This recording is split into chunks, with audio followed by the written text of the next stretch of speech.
नमस्कार बच्चों, कैसे हैं आप। आशा करता हूँ बिल्कुल बढ़िया होंगे, फर्स्ट क्लास होंगे। आपका द्वितीय चैप्टर चल रहा था राजा, किसान और नगर। इसी का पार्ट 4, ये वीडियो नंबर 4 है। तो उसमें आप सभी का स्वागत है। ठीक है, चलिए तो शुरू करते हैं। आज हम यहाँ पर देख रहे हैं कि साम्राज्य के प्रशासन के बारे में। किसके? साम्राज्य के प्रशासन। हम मौर्य वंश के साम्राज्य के बारे में जान रहे हैं। इससे पहले मैंने आपको मौर्य वंश के बारे में बहुत कुछ बताया है। ठीक है, अगली इससे पहले वाली वीडियो में। अब यहाँ पर देखिए कि हम साम्राज्य के क्षेत्र के बारे में जानेंगे। आपको पीछे दो नक्शे दिख रहे होंगे। ये देखिए, ये नक्शा दिख रहा है और ये वाला नक्शा दिख रहा है। ठीक है, इन दोनों नक्शों में मौर्य क्षेत्र के बारे में बताया गया और उनकी राजधानी क्षेत्रों के बारे में बताया गया है। वो कैसे लिंक थे एक दूसरे से, इसके बारे में हम यहाँ पर देखेंगे। देखिए, सबसे पहली बात मैं आपको बताऊं कि जो चंद्रगुप्त मौर्य का साम्राज्य शुरू हुआ था, वो कब शुरू हुआ था? 322 ईसा पूर्व में। पूरा मौर्य शासन कब तक रहा? 322 ईसा पूर्व से 185 ईसा पूर्व तक रहा। इतनी बात आपको जब समझ में आई? हाँ, इतने सालों तक मौर्य शासन रहा इस पूरे भारत पर। ठीक है, मौर्य शासन रहा यहाँ तक भारत, पाकिस्तान और अफगानिस्तान के क्षेत्र। मैं इस वाले क्षेत्र की बात नहीं कर रहा हूँ, भारत के पूर्वी क्षेत्र की, मैं इस वाले क्षेत्र की बात कर रहा हूँ। इतनी बात आपको समझ में आई? सबसे पहले कौन आए? चंद्रगुप्त मौर्य। इन्होंने स्थापित किया 322 ईसा पूर्व से 297 ईसा पूर्व तक शासन किया। उस समय इनका जो शासन क्षेत्र था वो इस वाले क्षेत्र में फैला था। यहाँ पे देखिए, ये भारत का उत्तरी क्षेत्र है, नर्मदा के ऊपरी क्षेत्र, यहाँ पे नर्मदा बहती है, उसके ऊपरी क्षेत्र इनके कंट्रोल में था। और यहाँ पे मगध था, जैसा कि उसमें दिखाया गया है। हाँ, ये इनकी मुख्य राजधानी यहाँ थी और ये पाकिस्तान और अफगानिस्तान वाला क्षेत्र इन्होंने कवर कर लिया था। इनके पूरे पे शासन था। इसकी पहले मैंने आपको कहानी बताई दी है। ठीक है, अब 322 से 297 ईसा पूर्व तक इन्होंने शासन किया। इनके बाद इनके लड़के आए जिनका नाम था बिंदुसार। बिंदुसार ने शासन किया और इन्हीं के जो पोते रहे वो थे अशोक, जो बाद में सम्राट अशोक बने, है ना। इन्होंने मैसूर और कलिंग वाले क्षेत्र को भी जीत लिया।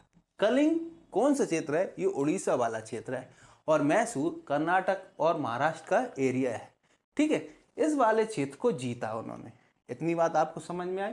नीचे चोल चेर पांडे नाम का शासन है। यहाँ पे मौर्य शासन ने कभी भी अपनी दृष्टि नहीं लगाई और ये लोग वैसे भी इनको कुछ हरजाना वगैरह दे देते होंगे, कुछ भेंट दे देते होंगे, तो उन्होंने ऐसा नहीं सोचा कि इस क्षेत्र पे भी क्या करना चाहिए, शासन करना चाहिए। यहाँ तक उनका शासन नहीं बढ़ा। यहाँ पर देखिए, इस साइड चोल है, पांडे हैं, इस साइड चेर है। तो ऐसे करके जो सरदार रहते थे, जिनके बारे में अगले टॉपिक में पढ़ाऊंगा, जो अगली हेडिंग आएगी उसमें।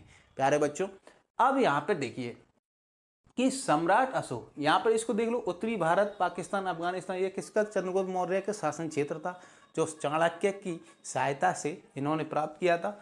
अब देखिए, सम्राट अशोक का साम्राज्य। ठीक है, सम्राट अशोक का जो साम्राज्य काल है वो 263 ईसा पूर्व से 232 ईसा पूर्व है।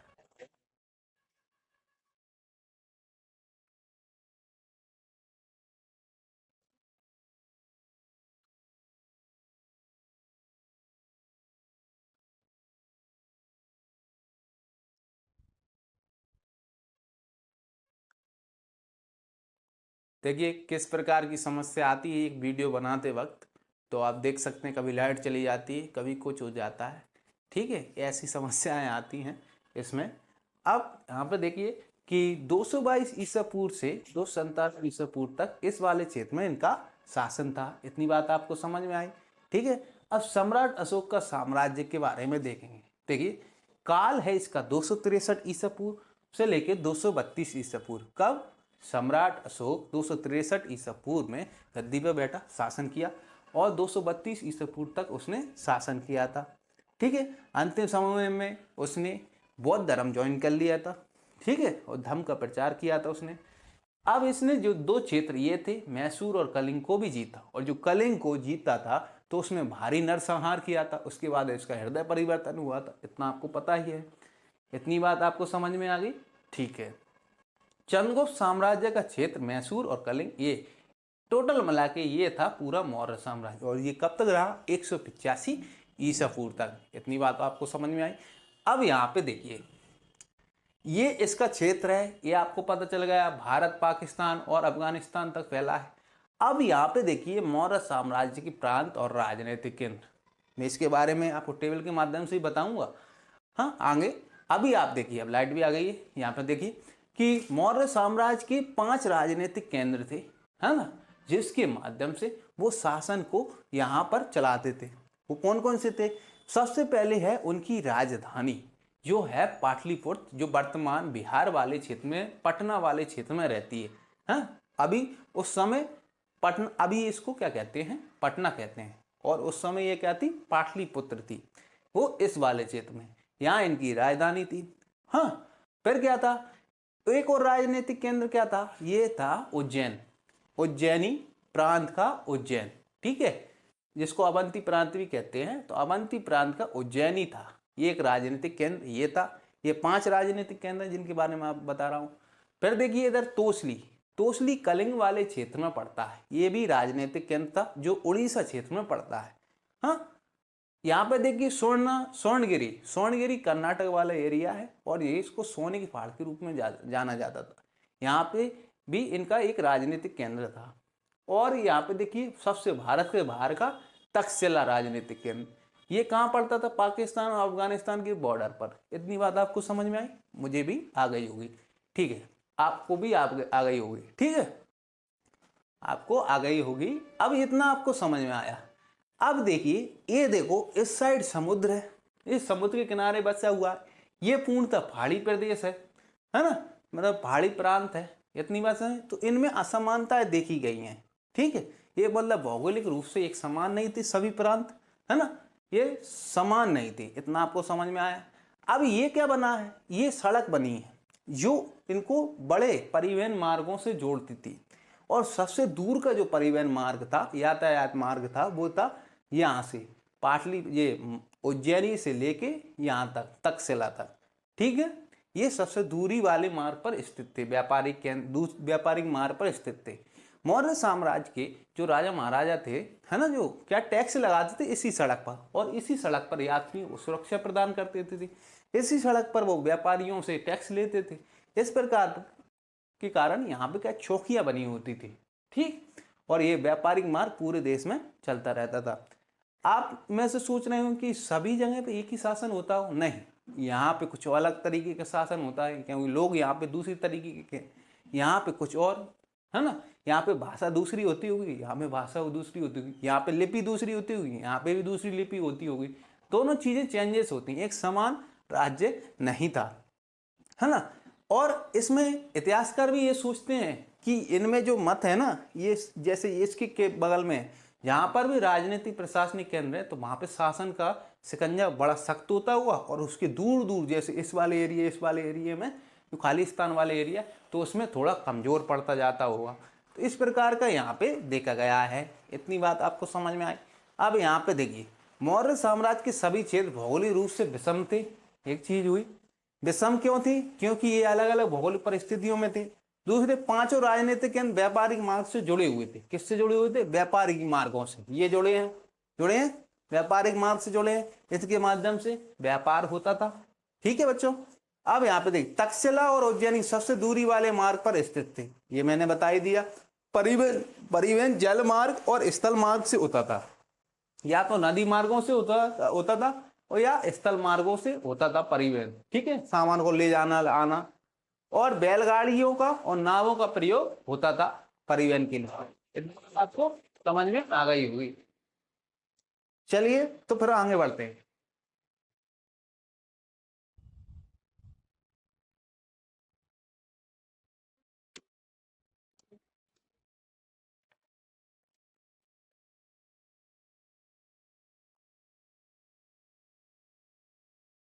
यहाँ पे क्या चल रहा था? हमारा दूसरा टॉपिक चल रहा है साम्राज्य का प्रशासन। साम्राज्य के प्रशासन में हमने एक इससे पहले कुछ बताया था आपको, हाँ, किस क्षेत्र में फैला था, क्या राजधानी थी, है ना।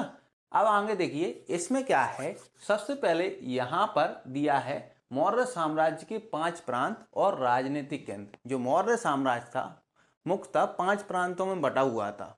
ठीक है, वो 5 प्रांत यहाँ पे दिए हैं, उनकी राजधानी यहाँ पर लिखी हुई है इस सारणी में। देखिए 5 प्रांत और राजनीतिक केंद्र। हाँ, प्रांत अब यहाँ पे देखिए सबसे ऊपरी जो अफगानिस्तान और पाकिस्तान में पड़ता था उसका नाम है उत्तरापथ। क्या नाम है बच्चों? उत्तरापथ। उत्तरापथ की राजधानी थी तक्षशिला। ठीक है, अवंती राष्ट्र था जो मध्य क्षेत्र में पड़ता था, मध्य प्रदेश में। ठीक है, अभी वर्तमान में मध्य प्रदेश में पड़ता है। आप महाकाल नगरी गए होगे महाकाल के दर्शन करने के लिए। ठीक है, अवंती राष्ट्र उज्जैनी। ठीक है, उसकी राजधानी क्या थी? अवंती राष्ट्र की उज्जैनी थी। तीसरा था कलिंग। कलिंग उड़ीसा में पड़ता है और इसकी राजधानी थी तोसली। हाँ, जो पूर्वी क्षेत्र में पड़ता है और समुद्र के किनारे है। दक्षिण में है दक्षिणापथ, जो स्वर्णगिरी के नाम से जाना जाता था, जिसे सोने का पहाड़ बोलते थे। मैंने पहले वीडियो में नहीं बता पाया था। हाँ, मैंने इसमें खदाना किला जिक्र करके रह गया था। पूर्वी प्रांत है पाटलिपुत्र। कौन सा पुत्र है? पाटलिपुत्र। और ये यहीं पे राजा का शासन होता था। ठीक है, और क्या महत्वपूर्ण बातें हैं? देखिए, प्रांतों को चक्र और चक्रों का प्रशासक आर्यपुत्र या राष्ट्रिक कहलाता था। ये उसका पद है, आर्यपुत्र और राष्ट्रिक। ठीक है, यहाँ पर दिया है और चक्र यहाँ पे दिया है। चक्र कहा जाता था प्रांतों को। हाँ, उस समय इस पद पर सामान्यतः राजा का पुत्र शासन करता था और इस पर जो शासन करने वाला व्यक्ति नियुक्त होता था, जो राजपाल जिसको कहते थे, राष्ट्रिक कहते थे, आर्यपुत्र कहते थे। क्या कहते थे? आर्यपुत्र और राष्ट्रिक, है ना। वर्तमान में अपन राजपाल कहते। तो उस पर जो शासन करता था वो राजा का पुत्र करता था सामान्यतः। लेकिन स्थिति अगर अलग होती थी, तो जैसे पुत्र नहीं है तो कुछ और प्रशासनिक अधिकारी कोई दूसरा हो सकता। सामान्यतः जाना था तो राजा ही रहा है। जो उज्जैन का जब सम्राट अशोक शासक बना था, है ना, जब बिंदुसार अपने वृद्धावस्था में पहुंच गए थे, तो उस समय जो उनकी लड़ाई हुई थी 100 भाइयों के बीच में, ऐसी कुछ कथाओं से, उनकी साहित्यों से प्राप्त होती है ऐसी जानकारी। तो उस समय ये उज्जैनी का ही शासक था, मध्य राष्ट्र का शासक था। कौन? सम्राट अशोक। ठीक है, बाद में सम्राट बन गए। अब प्रशासन का विभाजन देखिए। ठीक है, प्रशासन का विभाजन आपको दिख रहा है क्या? यहाँ पे देखिए, ये है प्रशासन का विभाजन। इस विभाजन में क्या है? देखिए, सबसे बड़ा होता था राष्ट्र। हाँ, वो बढ़ जाता था किसमें? प्रांतों में, जिनको हम चक्र बोलते थे। ऐसा मैंने आपके लिए बताया। राष्ट्र पर राजा शासन करता था, जैसे कि सम्राट अशोक, बिंदुसार और चंद्रगुप्त मौर्य। ठीक है, प्रांत पर आर्यपुत्र या राष्ट्रिक शासन होता था। ये पद है उसका, आर्यपुत्र या राष्ट्रिक। ठीक है, विषय जिला लेवल का था, जैसे विषयपति, और इस पे शासन करता था विषयपति। ये प्रशासक हैं और ये उससे छोटा होता था प्रांतों से। ठीक है, और विषय बटे हुए थे 10 ग्रामों में। किसमें बड़े होते थे? 10 ग्राम, जो आज की तहसील लेवल का स्तर होगा। इसका प्रशासक होता था गोप। हाँ, और ग्राम ग्रामिक। ठीक है, ग्राम पर कौन शासन करता था? ग्रामिक। ठीक है, जो ग्राम का मुखिया होता था। इस प्रकार से आपको राष्ट्र का विभाजन देख लिया आपने, क्रमिक विभाजन देखा। ठीक है, अब और आगे क्या दिया बच्चों? देखिए, विशाल साम्राज्य का प्रशासन व्यवस्था समान नहीं थी। देखिए, आपका जो मौर्य साम्राज्य है, दक्षिण में जो चोल चेर पांडे हैं, उनका क्षेत्र को छोड़कर पूरे क्षेत्र में, भारत के क्षेत्र में फैला हुआ था। पूर्वी क्षेत्र को छोड़ दें, जैसे असम, पश्चिम असम, मेघालय, इनको छोड़ दें तो, हाँ, तो जो बीच वाला क्षेत्र है भारत का, तो उसमें फैला हुआ था। और उस क्षेत्र की अलग अलग भौगोलिक स्थिति है और अलग अलग वहाँ पर पर्वत पठार पाए जाते हैं। और क्या है, जैसे उड़ीसा को देखें, उड़ीसा समुद्र के किनारे, वो तटीय क्षेत्र है। ठीक है, और जो अफगानिस्तान है वो कहाँ पर पड़ता है? वो पहाड़ियों के बीच में है, पहाड़ी वगैरह है, पहाड़ियाँ जाना है वहाँ पर। तो इस प्रकार के कारण वहाँ पर विविधता पाई गई होगी। इंसानों के बीच भी इंसान भी अलग अलग प्रकार के होंगे, है ना। विविधता पाई जाएगी, भाषा में विविधता होगी, है ना, रहन सहन में विविधता होगी, संस्कृति में विविधता होगी। इस प्रकार की विविधता थी। ठीक है, और क्या था? भौगोलिक दृष्टि से भी इनका भौगोलिक क्षेत्र भी अलग अलग था, है ना। इस प्रकार से आपको उनमें विविधता थी और इसलिए इसका प्रशासन भी एक समान नहीं होगा, ऐसा इतिहासकार मानने लगे थे। पहले इस पे एक मत नहीं थे, बाद में जाके वो सब एक मत हो गए कि प्रशासन जो होगा अलग अलग क्षेत्रों में अलग अलग प्रकार का होगा। और जी आपको यहाँ पे बताया ना, ये वाला पूर्णतः ऊपरी वाला पूर्णतः सही है, ठीक है। अब प्रशासनिक व्यवस्था में भाषा भी बदल जाती है, सब चीजें बदलती हैं, ठीक है। अब यहाँ पे दिख गया आपको। अब ये और देखिए यहाँ पर विशाल साम्राज्य का प्रशासन समान नहीं था, थी नहीं है, था, समान नहीं था। साम्राज्य का प्रशासन व्यवस्था समान नहीं था, थी है।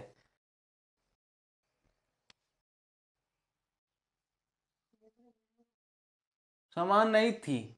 हाँ, साम्राज्य के सभी प्रांत विविध और विभिन्न विभिन्न प्रकार के थे, जैसे अफगानिस्तान में पहाड़ी क्षेत्र और उड़ीसा का तटवर्ती क्षेत्र, ठीक है। अब देखिए अफगानिस्तान भी पहाड़ी क्षेत्र है, उड़ीसा का भी मैंने उदाहरण दिया था। अब संभवतः प्रबल प्रशासन राजधानी और उसके आसपास के क्षेत्र पर रहा हुआ, ये अगला पॉइंट है। इसमें क्या है, जो प्रशासन रहा होगा ना वो राजधानियों के बीच में ही ज्यादा प्रबल रहा होगा, जैसे कि राजधानी के आसपास के क्षेत्र में। अब जो दूर दराज क्षेत्र पड़ जाते होंगे राजधानियों से, तो वहां पर थोड़ा प्रशासन ढील ढाल हो जाता होगा। हाँ, इतना आपको समझ में आया, ठीक है।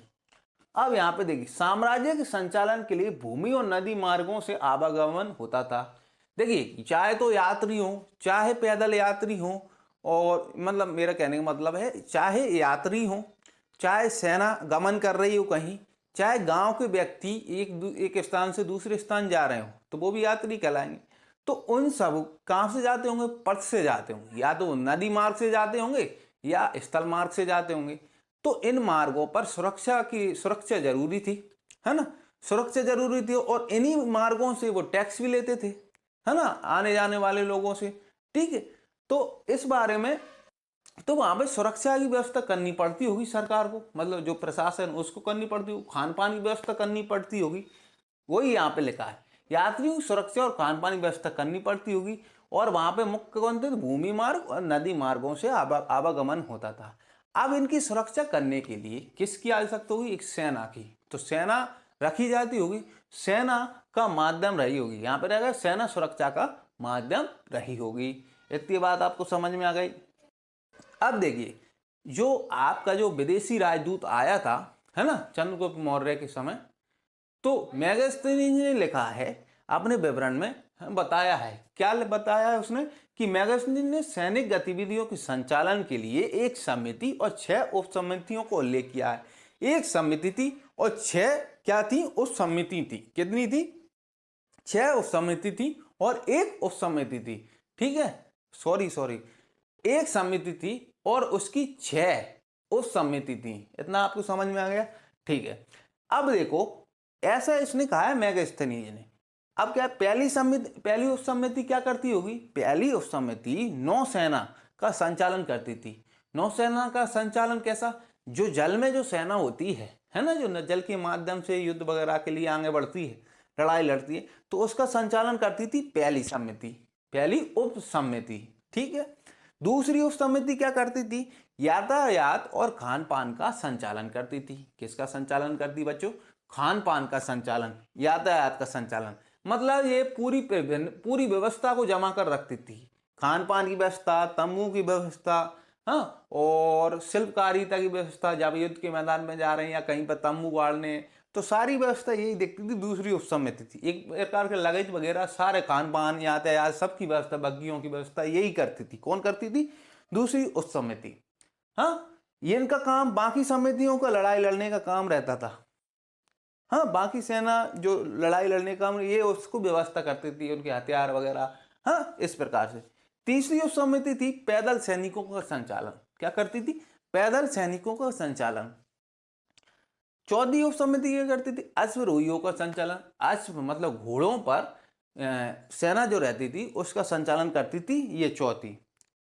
पांचवी उप समिति क्या करती थी, रथ रोहियों का संचालन करती थी। जो रथ पे सवार सेना रहती थी उसका संचालन करती थी पांचवी समिति, उप समिति। और छठवीं उप समिति करती थी हाथियों का संचालन। मैंने आपको बताया है कि मगध में हाथियों की सेना भी थी, तो हाथियों को संचालन करती थी। इस प्रकार से आपको वहां के प्रशासन के बारे में कुछ जानकारी मिली होगी, जितना आपको किताब में दिया, कुछ मैंने भी ऐड किया है, ठीक है।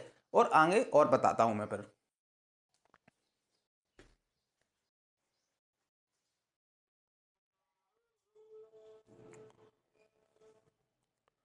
प्यारे बच्चों, अब हम आगे देखते हैं कि जो दूसरी उप समिति थी उसके कार्य और मैं आपको बता दूं। दूसरी उप समिति क्या कार्य करती थी? देखिए, सैनिकों के लिए भोजन की व्यवस्था करती थी। हाँ, जानवरों के लिए चारे की व्यवस्था करती थी। जो उस समय उनके साथ जो मतलब जो जानवर चल रहे थे वो क्या चारा खाते थे उसकी व्यवस्था करती थी। सैनिकों की देखभाल के लिए सेवकों और शिल्पकारों की नियुक्ति करती थी। इस प्रकार के ये कार्य थे दूसरी उप समिति की। इतनी बात आपको समझ में आई होगी। ठीक है बच्चों, अब देखिए प्यारे बच्चों, यहाँ पे देखो कि ये है ए। एक लास्ट लाइन और है, उसको और समझा देता हूँ कि सम्राट अशोक क्या सोचता था। जो सम्राट अशोक था, पहले जो कलिंग का युद्ध हुआ है ना, उस युद्ध से पहले वह बिल्कुल चंड अशोक था। हाँ, मारकाट पे विश्वास रखता था, लेकिन इस युद्ध के बाद उसने धर्म के माध्यम से देश को व्यवस्थित करने का सोचा। अब धर्म क्या था इसको देखते हैं। अशोक ने अपने साम्राज्य अखंड बनाने के लिए धर्म का प्रचार प्रसार किया। इतनी बात आपको समझ में आई? धर्म का प्रचार प्रसार किया। धर्म का सिद्धांत, धर्म मतलब धर्म, ठीक है, ये प्राकृत शब्द है इसलिए ऐसा लग रहा है आपने को प्राकृत या पाली शब्द हो, इसलिए धर्म यहाँ पे लिखा है। तो धर्म का सिद्धांत बहुत साधारण धर्म है। ये धर्म का सिद्धांत बहुत साधारण और सार्वभौमिक था। साधारण कैसा था? साधारण नियम कायदे थे, जैसे कि माता पिताओं की सेवा करनी चाहिए, बूढ़े बूढ़े लोगों की सेवा करनी चाहिए, बच्चों को, है ना, बच्चों के साथ पालकों के द्वारा अच्छा व्यवहार करना चाहिए, जो सेवक हैं उनके साथ अच्छा व्यवहार करना चाहिए, उनके साथ निर्दयी व्यवहार नहीं करना चाहिए, जानवरों को अकारण नहीं मारा जाना चाहिए। इस प्रकार के नियम थे इसमें, बहुत साधारण और सार्वभौमिक नियम थे। हाँ, ऐसा अशोक के अनुसार लोगों का जीवन धर्म के माध्यम से संसार में और मरने के बाद अच्छा रहेगा। अगर लोग, अशोक यह सोचता था कि अगर लोग धर्म का पालन करेंगे ना, तो प्रकृति में सभी जानवर भी अकारण नहीं मारे जाएंगे, सब कुछ अच्छे से रहेंगे, और परिवार में बूढ़े लोग, बच्चे और जो पालक है, युवा पुरुष, तो वो सभी मिलजुल कर अपना जीवन का निर्वाह करेंगे और खुशी खुशी रहेंगे। ऐसा इसका मानना था अशोक का, सम्राट अशोक का। ठीक है, अशोक ने धर्म के प्रचार के लिए जो धर्म है जो इसने बना रखा था, उसके लिए इन्होंने महामात्य नाम के एक अधिकारी को नियुक्त किया। ऐसे कई अधिकारी नियुक्त किए जो शहरों में और पूरे राष्ट्र में घूमते थे। हाँ, नाम से विशेष अधिकारियों की नियुक्ति करी थी इसके बढ़ावे के लिए। और मैं आपको बता दूं, अशोक बौद्ध धर्म को मानने लगा था, और बौद्ध धर्म के प्रचार प्रसार के लिए उसने क्या किया था, अपने जो बेटे थे महेंद्र और संघमित्रा, उनको बौद्ध धर्म के प्रचार प्रसार करने के लिए कहाँ भेजा था, श्रीलंका भेजा था। इतनी बात आपको समझ में आई होगी। अब हम अगला टॉपिक यहाँ पे देखेंगे कि मौर्य साम्राज्य कितना महत्वपूर्ण था। ये मौर्य साम्राज्य है वो कितना महत्वपूर्ण था, इसमें अब जानेंगे। देखो, इसकी जो खोज हुई थी, वो खोज वगैरह सब जानकारी मिली थी अंग्रेजों के समय, तो उस समय इसकी क्या महत्वपूर्णता दिखेगी और आज के ज़माने में इसकी क्या महत्वपूर्णता है, इसके बारे में अब हम जानेंगे।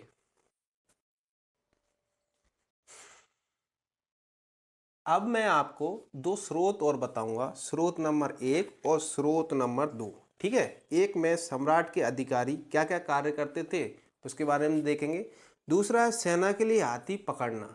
ठीक है, ये दोनों के बारे में और देख लेते हैं। देखिए, मेगास्थनीज ने जो विवरण दिया है उसमें का एक अंश है, साम्राज्य के महान अधिकारियों में से कुछ नदियों की देखरेख और भूमि मापन का काम करते थे। जैसा कि मिस्र में होता था ऐसा ही मिस्र में होता था। कुछ प्रमुख नहरों से उप नहरों के लिए छोड़े जाने वाले पानी के मुख्य द्वार का निरीक्षण करते हैं। कुछ अधिकारी क्या करते हैं, निरीक्षण करते हैं जो नहरों का, ताकि हर स्थान पर पानी की समान पूर्ति हो सके, कोई एक व्यक्ति सारा पानी ना ले ले। यही अधिकारी सरकारी शिकारियों का संचालन करते हैं और शिकारियों के कृत्यों के आधार पर उन्हें इनाम या दंड देते हैं। वे कर वसूली करते हैं और भूमि से जुड़े सभी व्यवसायों का निरीक्षण करते हैं। साथ ही लकड़हारों, बाढ़ई, लोहारों और खननकर्ताओं का भी निरीक्षण करते हैं। विभिन्न व्यावसायिक समूह के निरीक्षण के लिए इन अधिकारियों को क्यों नियुक्त किया जाता होगा, ये आप खुद बताएं कमेंट बॉक्स में। ठीक है, ये है मेगास्थनीज का विवरण। मेगास्थनीज उस समय का यात्री था, उसके बारे में तो आपको पता ही है, और उसने ये विवरण क्यों दिया, जानबूझकर दिया है, सारी जानकारी उसको होते हुए दी होगी। इतनी बात आपको समझ में आ गई। चलिए अब दूसरा स्रोत देखते हैं, सेना के लिए हाथी पकड़ना। यहाँ पे हम देखेंगे कि सेना के लिए हाथी कैसे पकड़ते थे, ठीक उस समय में। अर्थशास्त्र में, जो अर्थशास्त्र ग्रंथ है, उसमें सैनिक और प्रशासनिक संगठन के बारे में विस्तृत विवरण मिलते हैं। मिसाल के तौर पर हाथी पकड़ने के उपाय के बारे में इसमें यह लिखा है कि हाथी वनों के संरक्षक, हाथियों को पालने वाले लोग, हाथी के पैरों में जंजीर बांधने वाले लोग, सीमा रक्षकों, वनवासियों और महावत जो हाथी को आंकते हैं, के साथ मिलकर 5 से 7 हथनियों की मदद से जंगली हाथियों द्वारा गिराए गए मलमूत्र को पहचानते हुए उन्हें पकड़ने का काम करते थे। यूनानी स्रोत, इस प्रकार हाथी पकड़ा जाता था। यहाँ पे क्या है, हथनी को ले जाते थे 5 से 7 हथनी को, और जो पुरुष हाथी हैं उनके मलमूत्र को पहचाना जाता है और उनके पीछे पीछे जाते थे, ठीक है। और एक प्रकार का तरीका उपयोग किया जाता है। ये सारे लोग तो जो मैंने पहले बता दिए। यूनानी स्रोतों के अनुसार मौर्य सम्राट के पास 6 लाख सैनिक, 30,000 घुड़सवार तथा 9,000 हाथी थे। कुछ इतिहासकार इस विवरण को अतिशयोक्ति मानते हैं, कुछ ये कहते हैं ये कुछ ज़्यादा बड़ा चौड़ा के बात कह दी, लेकिन यूनानी विवरणों में ये चीज़ लिखी हुई है, ठीक है। यदि यूनानी विवरण ये सही है तो बताइए कि इतनी बड़ी सेना के भरण पोषण के लिए मौर्य शासकों को किस तरह के संसाधनों की जरूरत पड़ती होगी। ये आप कमेंट बॉक्स में बता देना, ठीक है। इस पर चर्चा हो जाएगी और बच्चे भी कर लेंगे, ठीक है बच्चों। अब यहाँ पर देखिए, ये आपका मौर्य साम्राज्य आज खत्म हो जाएगा इस वीडियो में। देखिए अब हम ये देख रहे हैं कि मौर्य साम्राज्य कितना महत्वपूर्ण था। जब मौर्य साम्राज्य पता कब चला, देखिए यहाँ पे देखिए, ये मैंने बता दी स्रोत 1 और स्रोत 2 भी बता दी, यहाँ पे नहीं लिख पाया मैं, ठीक। अब देखो मेगास्थनीज का विवरण भी मैंने बता दिया, दोनों बता दिए, स्रोत 1 है, स्रोत 2 है। अब यहाँ पे हम मौर्य साम्राज्य कितना महत्वपूर्ण था उसके बारे में देखेंगे। आपकी किताब में एक पैरा दिया है इसी के संदर्भ में, मैंने यहाँ पे उसके बारे में कुछ जानकारी दी है। देखिए 19वीं सदी सन 1800 1900 तक का काल में भारतीय इतिहास की रचना शुरू की, और इतिहासकारों ने, किसने करी की शुरू, इतिहासकारों ने रचना शुरू करी कब, 1800 1900 के बीच में, ठीक है। और इसी को 19वीं सदी कहते हैं। इस काल में क्या भारतीय इतिहास की रचना शुरू हुई, और इस रचना में इतिहासकारों को मौर्य साम्राज्य प्रमुख काल माना गया, और जो मौर्य साम्राज्य है उसके काल को एक विशेष काल माना गया, प्रमुख काल माना गया। हाँ, और इस समय भारत औपनिवेशिक शासन के अधीन था। ये तो ये जानकारी है। उस समय अपन लोग क्या थे, अंग्रेजों गुलाम थे। अब यहाँ पे जो इतिहासकार थे उनको ये बड़ा आश्चर्यजनक लगा कि इतने समय पुराने समय में भारत इतना एकजुट रहा था, एक इतने बड़े शासन इतने बड़े भूभाग पर था और पूरा व्यवस्थित था, उसकी कई जानकारियां मिलती हैं। तो ये बड़े आश्चर्य से पूर्ण थे और उत्साहित भी थे। भारतीय इतिहासकारों को प्राचीन भारत में एक ऐसे साम्राज्य की संभावना बहुत चुनौतीपूर्ण उत्साहवर्धक लगी। प्रस्तर मूर्तियां, जो पत्थरों की मूर्तियां सहित सभी पुरातत्व एक अद्भुत कला के प्रमाण थे, जो मौर्य काल की थी, जो साम्राज्य की पहचान माने जाते थे, मौर्य साम्राज्य की पहचान माने जाते थे। पत्थर की मूर्तियां मिली और भी कई पुरातत्व मिले। हाँ, इतिहासकारों को लगा कि अशोक एक विनीत राजा थे, वे शक्तिशाली और परिश्रमी राजा थे। ऐसा कैसे लगा, उनके अभिलेखों से, और उनकी मानसिकता में प्रजा की भलाई थी। उन्होंने प्रजा की भलाई और मानवता समर्थन में शासन किया। कलिंग युद्ध के बाद उन्होंने ऐसा ही किया। मौर्य साम्राज्य लगभग 150 साल रहा, लगभग, ठीक है। इसको कैलकुलेट कर लेना, आपको पता चल जाएगा। तो यहाँ पे आपका मौर्य साम्राज्य खत्म हो जाता है। अब अपन जो अगली वीडियो में पढ़ेंगे, अगले टॉपिक से पढ़ेंगे, ठीक है। ये तीसरा टॉपिक कंप्लीट हो गया, ठीक है बच्चों। आप मिलते हैं नई वीडियो में, ठीक है।